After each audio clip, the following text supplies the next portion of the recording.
Hi guys, how is it going? So in this video, I will show you how to set up Iptv Smarters Pro. But before go ahead, you need to have Iptv Smarters Pro installed on your device. You guys find the downloading link in the description below. Then guys, after downloading Iptv Smarters Pro, you get this page. What are you going to do is to click on Login with Extreme Codes AP. So guys, here, what you need to do is to fill up the following information. In the next step, guys, you will need to get your login details.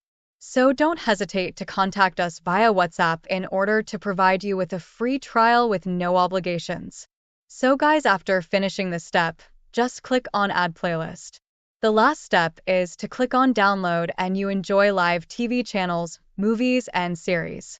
So guys, if you get here, don't forget to contact us via WhatsApp. And thanks for watching guys, and see you in the next video.